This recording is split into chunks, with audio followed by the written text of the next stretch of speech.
테스트 해 보겠습니다.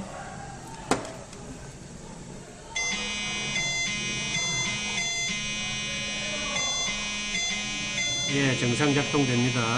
그럼 이 이연경부기에서 발생되는 주파수를 한번 체크해 보도록 하겠습니다. 오실로스코프를 이용하겠습니다. 제일 먼저 회로상에서 우리가 체크할 곳이 어디냐면은 N555의 3번 핀입니다. 여기 바이브레이터인데 이게 어떻게 발진이 되는지 오실로스코프를 통해서 확인해 보겠습니다.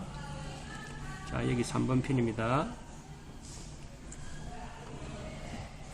자, 이렇게 파형이 보이는데 우리가 좀 더 읽기 쉽게 하기 위해서 타임 디비전 노브를 조정해 가지고 파형을 조정해 보도록 하겠습니다. 좀 읽기 쉽게 이렇게 조금 넓게 해보겠습니다. 조금 더 줄이겠습니다. 자, 됐습니다. 이 상태에서 정지시키겠습니다. 정지시키고 파형을 이동해 보겠습니다. 우리가 이 파형을 이동할 때는 우리가 읽기 쉽도록 적당한 눈금에다가 위치시키면 되겠습니다. 이렇게 여기 시작이죠. 여기 시작해서 여기서 끝나도록 이렇게 조정했습니다.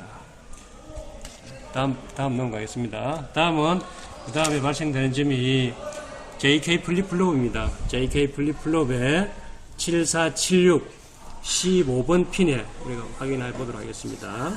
15번 핀이 이쪽이지? 자, 신호가 발생. 이것도 타임 디비전 노브를 조정해서 보기 쉽도록 조정해 보겠습니다.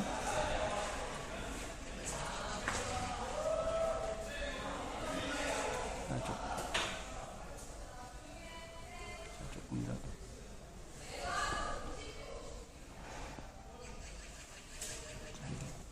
파형을 정지시키고 노브를 조정해서 우리가 지금 읽기 좋은 점으로 이렇게 주파수 이렇게 이동시켜서 우리가 눈금을 확인할 수 있습니다.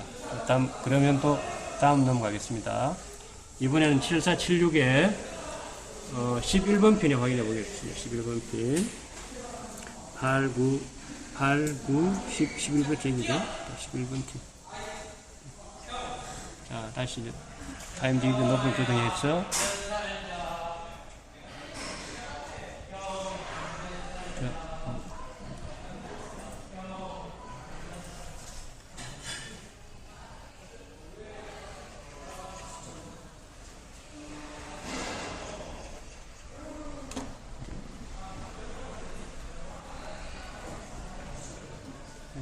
이번 여기네. 잘못 찍었네. 조금 늘리겠습니다. 조금 더.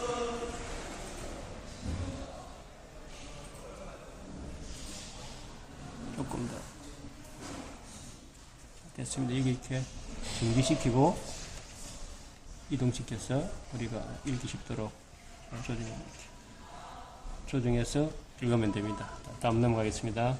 다음 이번에는 소리를 발생시키는 것입니다. 7400의 6번 핀에 확인해 보겠습니다. 하나, 둘, 셋, 넷, 다섯, 여섯, 이렇게 타임 디비전을 조정해서 읽기 쉽도록 조정하겠습니다.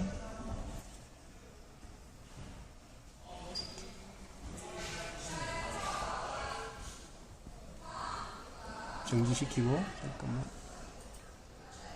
다시 한번 정지시켜서 이동시켜서 우리가 읽기 좋도록 다음 넘어가겠습니다. 그 다음에 11번 핀 9번, 10번, 11번 핀에 타임 디비전 조정하겠습니다. 정지시켜서 이동시켜서 이렇게 방향을 읽기 쉽도록 조정해서 자, 이렇게 파형을 확인하고 이 파형을 잘 확인해서 주파수를 계산하면 됩니다. 네.